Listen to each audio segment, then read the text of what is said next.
All those years ago, I never thought anybody would ask me for my autograph. Isn't it unbelievable? Just incredible. So, you know, I stayed till midnight and signed my name, right? Because I never dreamed it was going to happen, but sure enough, it did. Autographs and Girl Scout cookies. I mean, I'm in the market. I really appreciate it. Everybody doing okay? Say, I'm okay. Does anybody have 5 pages of notes already? Okay, I'm sure you're filling up your book. I appreciate that. First, let's talk about my version of financial independence. You've heard from Brian. You've heard, you know, some excellent advice. Dennis, you know, these guys are long time experienced, and I'm sure you've got good notes on their presentation. This little bit I, designed long time ago. It's still valid today. Here's one of the major goals to go for: financial independence.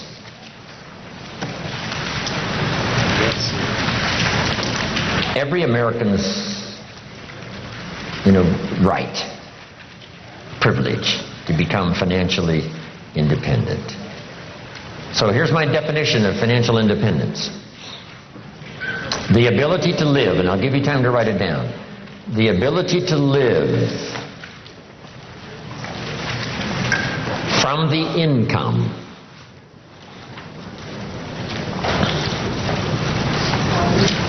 of your personally invested resources.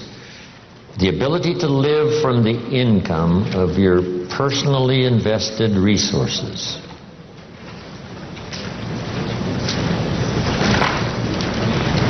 That's the simple definition. That from the resources you've invested, the income from those resources, you could live. Here's one of the advantages of financial independence. Now you can work or not work. Or you can certainly choose the work to do. Now you can work by choice, not by necessity. And here's one of the best: to be able to work for joy and not for necessity. At first, of course, we have to work for necessity. But if you can finally reach the point where you can work for joy, not for necessity. That happened for me all those years ago. My father kept talking about financial independence, debt-free, no one having a claim on your assets, finally being able to live from the income of your invested resources. I remember the joyful day when that finally arrived. So what I've done now, most of my life, I've had the unique privilege of working for joy, not for necessity. Not that the joy doesn't bring you more income. Not that working for joy doesn't make you another fortune. It certainly has for me, right? Another fortune and another fortune and another fortune. But not because I had to, but because I wanted to. I work now for joy and not for necessity. Key phrase to understand. We should teach this to our children. Economics is major. Everyone has to major in economics. Number one, for personal survival. To produce enough to take care of yourself. The first, economics.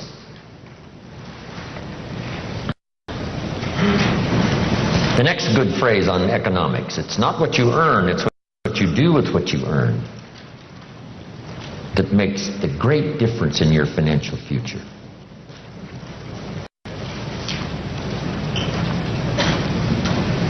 All of this is determined by your own philosophy. It's important early, and kids have to have a personal philosophy working even when they go to school.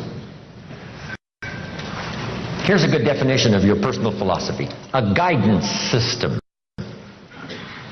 Your personal philosophy is a guidance system.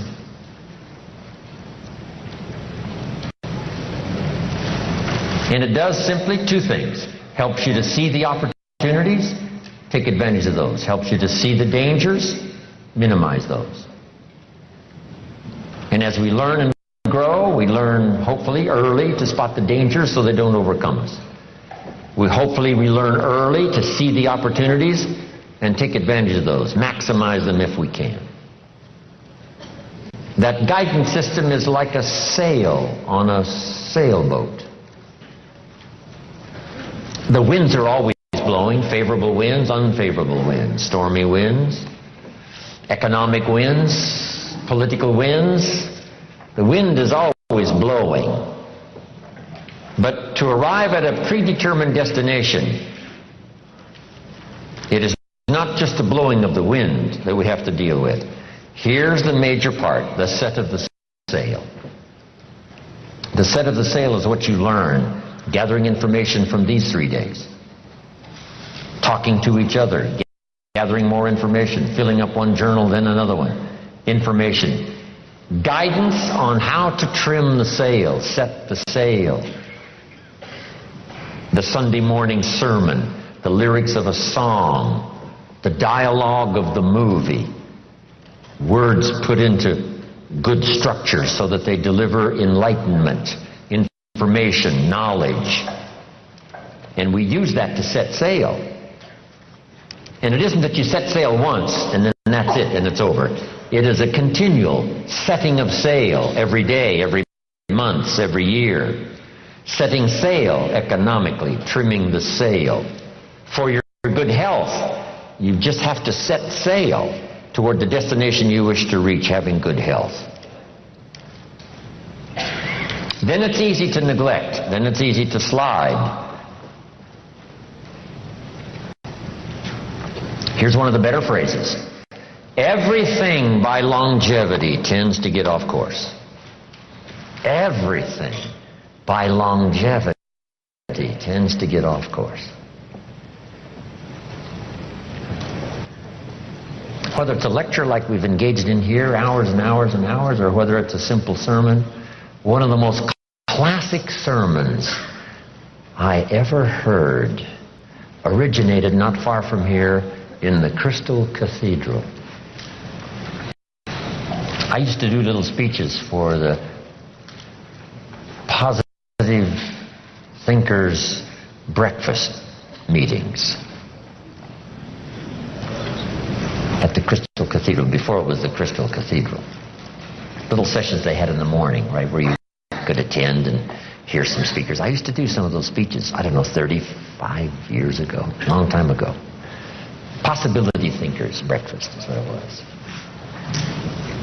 His son, Schuler Jr., was giving a classic sermon one morning, and I was privileged to hear it. Here was the notes on his sermon. It's very brief, so I'll give it to you. So jot this down. These are great notes. Here was his sermon. Number one, if you think it's impossible, it isn't. That's number one. If you think it's impossible, it isn't. Here was point number two. If you think you know everything, you don't.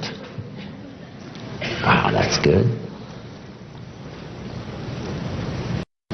Point number three. If you think you're alone, you're not.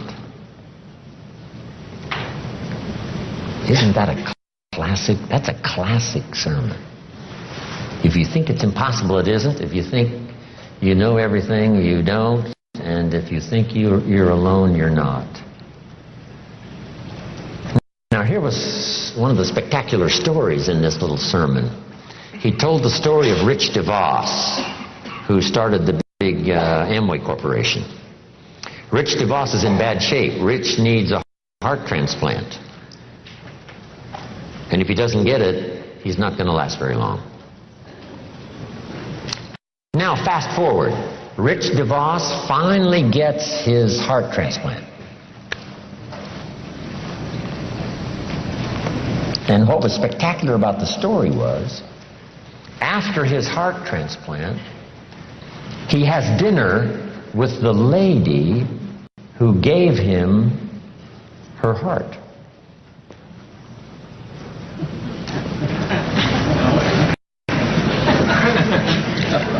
He has dinner with the lady who gave him her heart.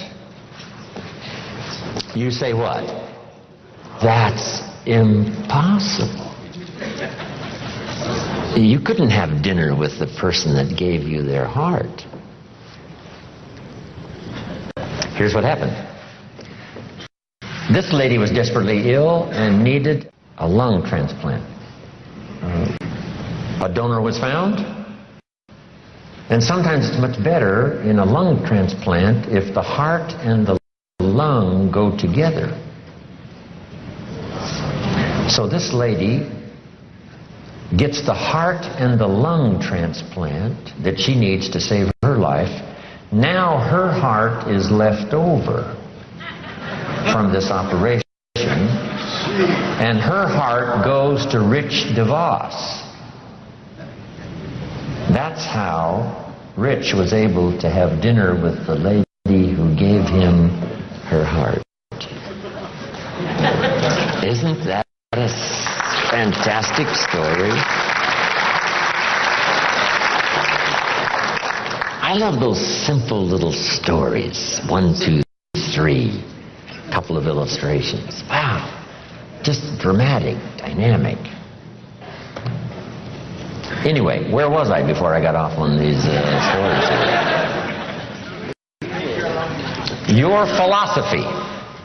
Whether it's your philosophy about economics or your philosophy about marriage or your guidance system about good health, it's easy to get off track. So by longevity, we start, and sure enough, it drifts off course. And that's what sermons are for. And that's what the lyrics of the songs are for in personal conversation, is to get us what? Back on track. Back on track. And hopefully we're not too far off track so that it doesn't take too long to get back on track. So maybe that's all you needed this weekend. You're doing pretty good, but in a few things you've drifted a little to the right, or you've drifted a little to the left, or just by, a casual approach to some things instead of the serious approach, you're a little bit off track. And it doesn't take that long, if it hasn't gone on too long, to get back on track, back on track. But even if it's been a long time, you can start the process overnight. You can start the process, decision-making this weekend could be some of the most important of your life and your future.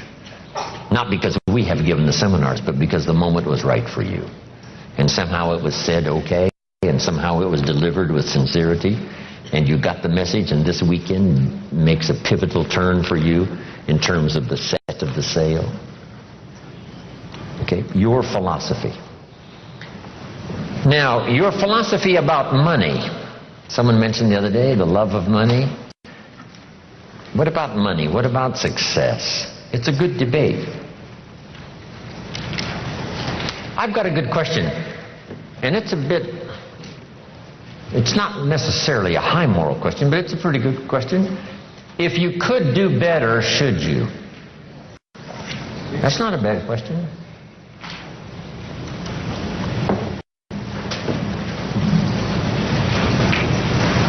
Now, all of us have personal choice, but this is a good question, and a lot of my stuff is up for debate. I don't even claim to be right. If you take all these notes and throw them away and go listen to somebody else, I'll be just as happy. Because, it doesn't matter. As long as you finally, get the ideas that make a difference for you and add to the wealth and the structure of your own life systems. That's what's important. Not that I deliver the message that's all important. But piece by piece and speaker by speaker and teacher by teacher and phrase by phrase and book by book, we pick up the information that helps us to fine-tune our life and our future. But this is a good one for your own debate. If you could do better, should you? That's a good one. Now, let's talk about financial independence. When I meet Mr. Shoaff, I'm not in good shape. Here's where I was when I met him. Pennies in my pocket and nothing in the bank. Because the story of the Girl Scout with the cookies had just occurred in my life, and now I meet this man. Here's what he said. Now, to get started in a whole new direction, here's what you need to do. You need to develop a financial statement. So just make a little note on your notes there. If you haven't ever done it, this is not a bad place to start. A financial statement. And a financial statement is very simple.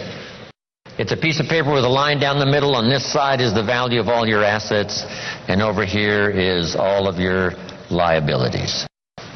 Here's what you've got in terms of worth, and here's what you owe.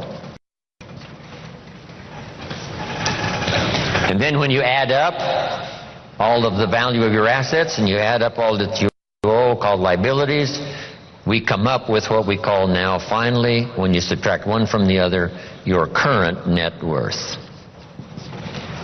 Now, this is not your net worth as a father. This is not your net worth as a parent. This is not your net worth as a friend. There's all kinds of worth and value. But if you really want your economics to go better, here's a good place to start. Key phrase, take a picture of where you are. And here's what it's called, the truth. Now, you don't have to publish this in some local newspaper, right? This is all private stuff. But you have to say, finally, there's no use kidding myself. I got to take a picture of where I am. I got to know how good it is, or I got to know what? I got to know how bad it is. I got to know how much I'm on the upside, or how deep a hole am I really in. So this is what I started. It was a simple little program of coming up with my current net worth. My liabilities, that was easy. I owed my parents, I owed. I made the third borrowing on my car, and he was threatening to come and get it, drag it down the road, rear end up in front of my neighbors. So I had plenty of liabilities. On the asset side, I put my furniture even. I put everything I could think of. My shoes. I mean, wouldn't the Salvation Army give me $2 for my shoes? I mean, I am scrambling. And when I did this exercise, guess what it did? It really soberly gave me a current picture of where I was. And guess what? I was unhappy. But here's what's important about the truth. It sets you free. Number one, free to correct old errors in judgment. That's what the truth is for. To correct old errors. After 6 years, I started working when I was 19. And when I took a picture of where I was, it was not a very happy experience. So now, where do we go from here? In putting together a financial statement, realizing exactly where we are, no nonsense, this is the real deal. We don't have to share it with anybody, but we do need to know the truth for ourselves. Now here's what we need. Number one, perhaps a new philosophy. Let me give you sort of the simple philosophy of the rich and the poor. Here's the philosophy usually of the rich and the poor. Poor people spend their money and invest what's left. Brian talked a little bit about that, and there's usually what? Not much left. Here's usually the philosophy of the rich. The rich invest their money and spend what's left. It's just a little turn of semantics. But the little turn of semantics is like the turn of the set of the sail that takes you in a whole different direction to wind up at a good place in 1 year, or a place, of average, mundane, where you don't really want to be. Just that little simple shift of philosophy. So here's the key. Think like the rich. Invest your money first, then spend what's left. Don't spend your money and invest what's left. Now, the whole key is lifestyle, and Brian touched a little bit on that. When I gave this little class one time at a school class, the teacher said, you must not, promise people that with a little bit of investment every month that they can, make their fortune, because people nowadays are overloaded. They're spending everything they make. Their standard of living is right up there. And I said, well, this is where it all begins. I said, could we think of someone, and this was a long time ago, of course, that makes $2,000 a month? She said, yes, no problem. We can probably find someone that makes $2,000 a month. What would this couple, this family tell you it takes to pay all the bills and just keep their head above water? And she said, well, $2,000. I said, could we possibly find somebody not far from here that makes $2,500 a month? right? Maybe even both working combined. $2,500 a month, $500 a month more. What would this family say it probably takes to pay all the bills and keep your head above water? What would they say? Right? $2,500. So I said to her, what happened to this $500? How did it disappear? Wisely invested over some reasonable period of time, the return is unbelievable. And she said, I never thought about that. So jot this down. The money is always there, either to spend or invest. The difference in what you do with it is based on philosophy, not economy. It isn't the state of America's economy that makes the difference. It's the difference in your philosophy. Right? That illustration? Here's a book on how to get rich. It costs $20. Somebody says, well, a poor person can't buy that book. Say, no, it's only 7 Coca-Colas. And you either spend the money on 7 Coca-Colas or a $20 book that teaches how to get rich. So jot this down. Everybody has the money. Even the poorest of the poor. The key is how to spend it. The key is what to spend it for. And how you spend it. First, how you earn it is determined by your philosophy. Second, now, how you spend it is determined also by your personal philosophy. So what would be a good philosophy to follow? And this is the little simple form I want to give you on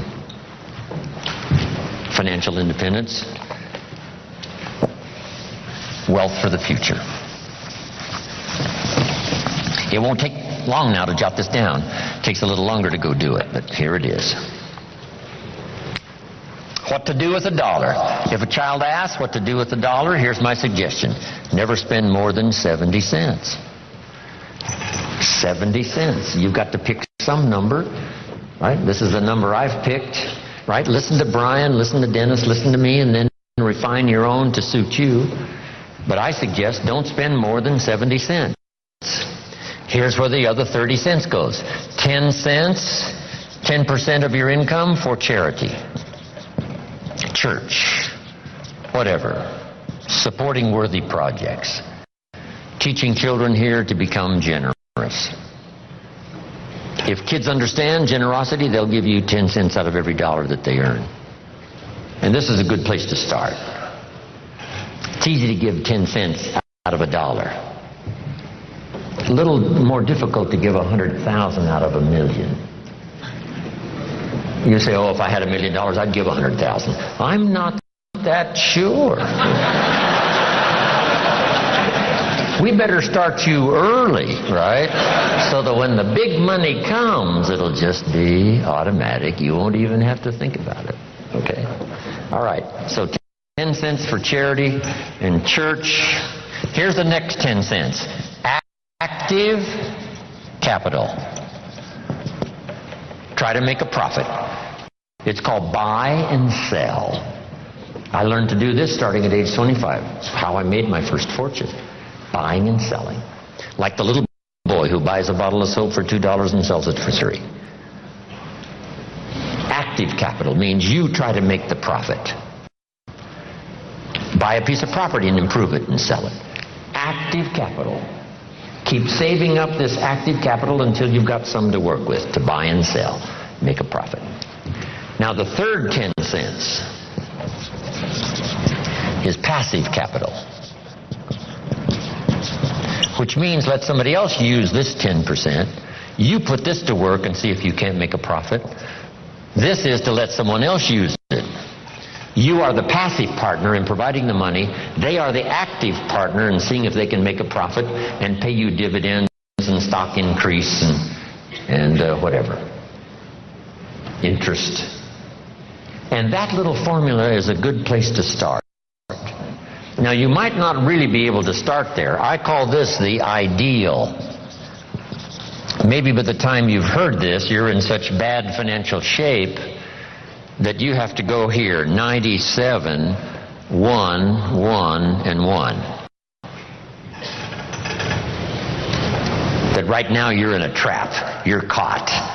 And it's going to take you a while to get out. So right now you got to spend 97% of your income, right, for your living and lifestyle, because, you know, you're caught, you're obligated, you know, there's no way out. And then the rest of these now are just one, and one. The key is to start with something. Now, Mr. Schoaf gave me a comment. It has served me all these years. Here's the comment. It's not the amount that counts, it's the plan that counts.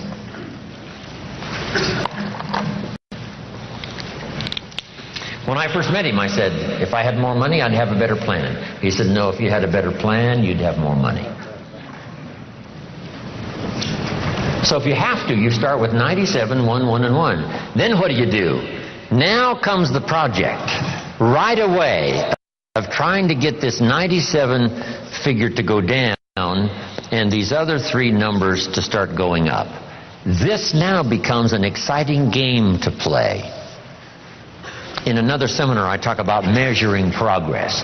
This is one of the great motivating factors in the world, is to start something and make progress. Start something and make progress. So Jim Rohn told us the ideal was 70, 10, 10, and 10. But I can't start there. I've got to start with 97, 1, and 1. And here's what you've got to understand. This is okay. I mean, if this is where you have to start, that's where you have to start. Then you start driving this number down and start driving these numbers up. And it's a whole game to play till finally you can arrive at this pretty good ideal way what to do with the money you earn from a paycheck or from dividends or from whatever sources. 70, 10, 10, 10. I mentioned the name Sarah Alfaro in Mexico. I taught her this, and she's been teaching it to the people she's responsible for over all the last 10 years. And some of them now are doing extremely well, making big money, and they've got houses and cars and, you know, all kinds of stuff. 70, 10, 10, and 10. Now, when you start getting into the big money, these numbers have to change again. I probably don't spend more than 10% of my income. So if this number for me is 10%, you can imagine what these other three numbers probably are. So if you have to, you start here. Get to the ideal. And then when it really starts to flow in your favor, you rearrange this program again, 10%. Because if you're doing big time, you know, you couldn't spend 70% of your income. It would be obscene. Too much. So, just a little formula to follow. Now here's the wrap-up, and I've got to get to a few points on leadership before we finish. Here's the next one now. This is only a suggested plan. You know, this is not written in any law. You know, most advantages and benefits for the future are not written in law. There's no law that says you must not have a heart attack. Where is it written? There is no law. That you must demand of yourself. There is no demand that you have a good financial plan that'll safely take care of your family for the future. There is no law. You could be careless and lose it all and finally have to be supported by the state. So there is no law that you must be responsible and have a good financial plan. You must demand it of yourself. So I'm asking you to make that note. It's what we demand of ourselves that counts. There's no law that says you must have a health plan that's going to make you extremely healthy for the next 10 years. There is no law. That you must demand of yourself. And those are the disciplines now that really start to count, the ones you demand of yourself. So, next, keep strict accounts. Keep strict accounts. Have you ever heard this expression? I don't know where it all goes. Did you ever hear that? Oh, we'd love to have you run our company. You don't know where it all goes. Did you ever hear this? It just gets away from me. Oh, we'd love to have you run the world. It just gets away from you?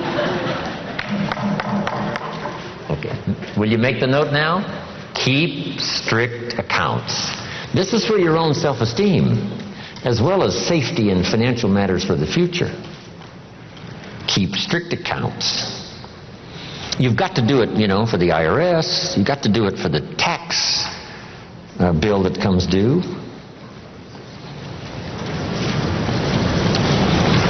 Then there's one more. Be happy to pay your taxes. And this is an assignment that's one of the toughest. I'm trying to finish this book I've been working on for so long. Hopefully I'll get it done one of these days. And the title is, Of Course Kids Should Pay Taxes. And it's a little book on really everybody should pay taxes. And then you need to know why. In California, if a 10-year-old walks into 7-Eleven and buys something that costs $1, the proprietor asks the child for 8 more pennies. Does the child have a right to know how come we're asking him for 8 more pennies? And the answer is yes. The kid says, I'm only 10 years old. And the proprietor says, congratulations, you're my youngest taxpayer. Now the kid wants to know, who gets these 8 pennies? Where does it go? And here's what the proprietor, if he's wise, says. Well, if you want to ride your bicycle on the sidewalk instead of in the mud, you have to pay the 8 pennies. Everybody pays the 8 pennies on every dollar, so that we have streets and we have a sidewalk. So you don't have to ride your bicycle in the dirt and the mud, you got the sidewalk.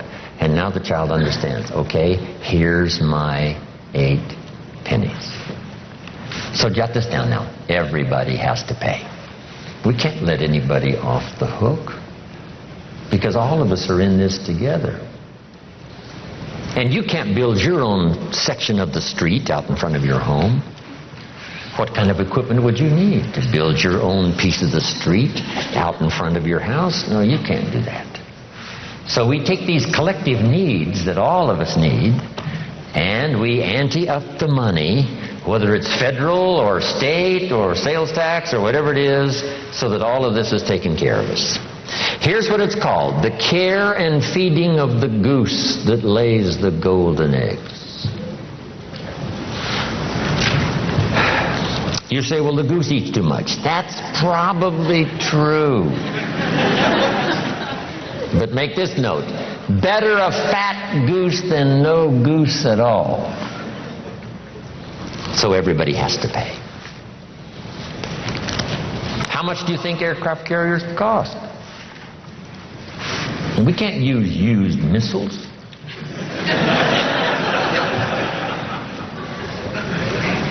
Here's where else the money goes. So you'll be safe in your bed at night while the policeman walks the beat. While we sleep, the Air Force doesn't sleep. While we sleep, the Army doesn't sleep. While we sleep, the policeman walks the beat and checks the doors. That's where the money goes. Once you have a vision of where the money goes, yes, for some things it costs too much. Yes, the government sometimes is too extravagant. Yes, all the yeses. But all those yeses are true for all of us. Sure, the goose might eat too much, but who doesn't? Should we have confession time here today? Say, no. Please let me off the hook. So you got to do the same with the government. Yes, the government needs to go on a diet and slim down and not spend quite so much. That's also true. But it's true of what? All of us. This is the deal. We're in all of this thing together. So finally, when I understood what this was all about, I finally became a very strange creature called a happy taxpayer. That's it.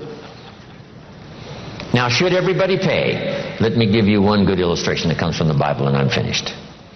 Jesus one day, and I'm an amateur on the Bible, but here's a classic story. The storyteller says, Jesus one day was out in front of the synagogue watching people come in, and with him were his disciples. So Jesus and his disciples are watching people come in to the synagogue.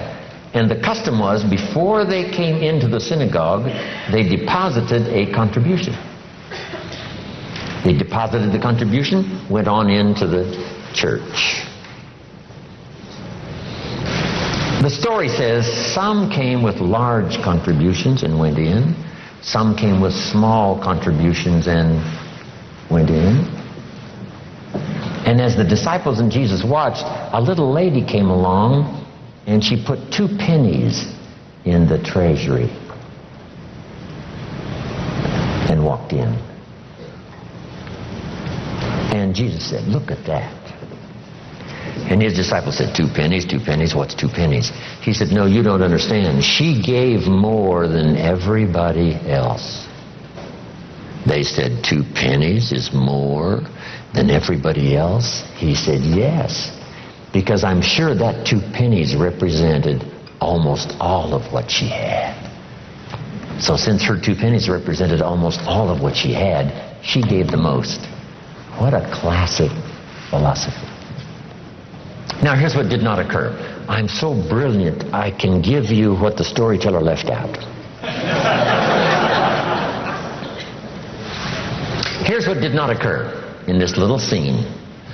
When the little lady put her 2 pennies in the treasury, Jesus and his disciples did not run after her and say, "Hey, hold it, little lady.